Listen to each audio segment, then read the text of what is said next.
The Athenian assembly was known as the Ecclesia. It met at the Pnyx 40 times a year to discuss various civic matters, and each session usually lasted a few hours. The word Pnyx is believed to mean something close to packed together. This was probably a reference to the fact that during meetings of the Ecclesia, the location would be filled to its capacity, with citizens packed in practically shoulder to shoulder. All male citizens were allowed to directly participate in the democratic process. Those over 20 years old had the right to speak and vote, while those over 30 could be elected to the higher position of magistrate. In total, there were approximately 30,000 citizens in Athens in the classical period. To draft and adopt decrees, 6,000 of them had to attend the meeting.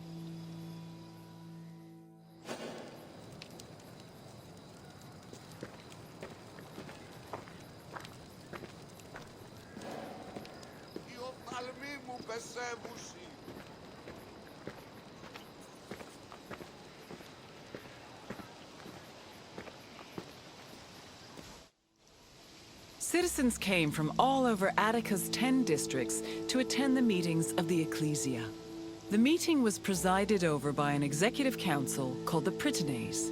Every session began with a sacrifice to Zeus Agoreos, the patron of the assembly.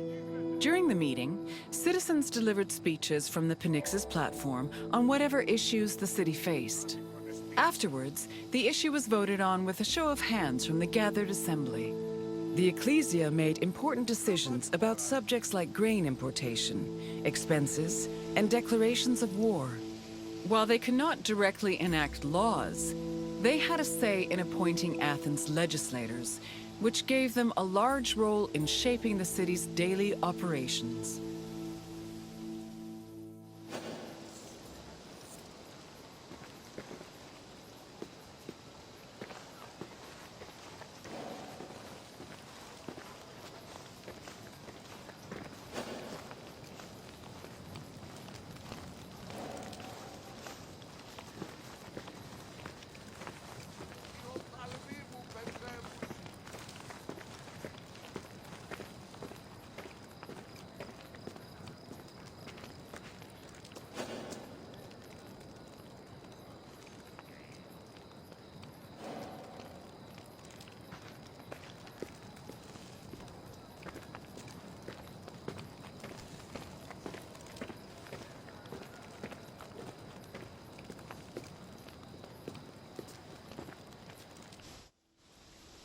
While some citizens only participated in the sessions of the Ecclesia, others could become more involved in democracy as magistrates.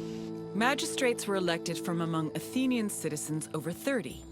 They were often successful orators and charismatic politicians, and they held much more sway over important decisions than the average citizen.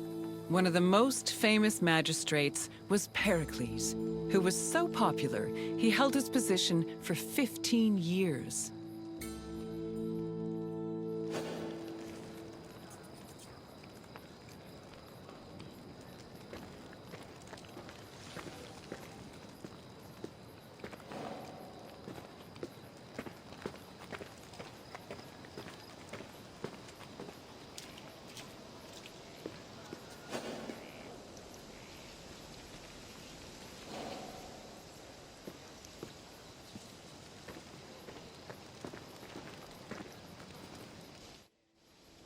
In theory, every Athenian citizen over the age of 20 had the right to participate in the assembly. However, some of them lived far from the city, and others could not financially afford to miss a day of work to attend meetings. For these reasons, the city introduced a special allowance called a misthos ecclesiastikos in the 4th century BCE, meant to encourage participation. Originally, it was 2 obols, but the politician Cleon raised it to 3.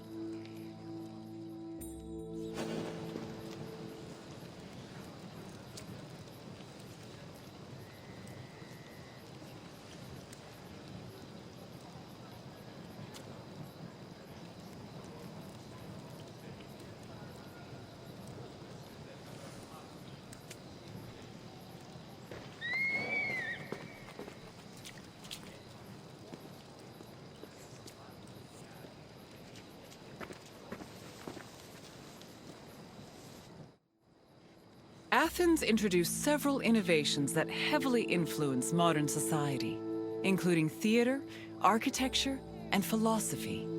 However, their greatest contribution was their democratic government, which introduced the concept of a city ruled by its citizens.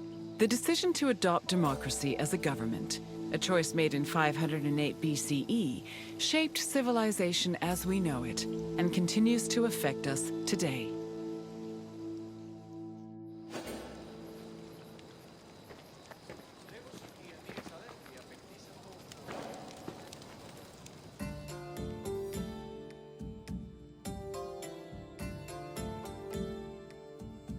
Hello again, Wanderer.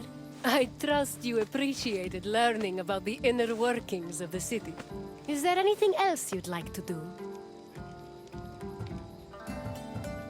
Very well. Farewell, Wanderer.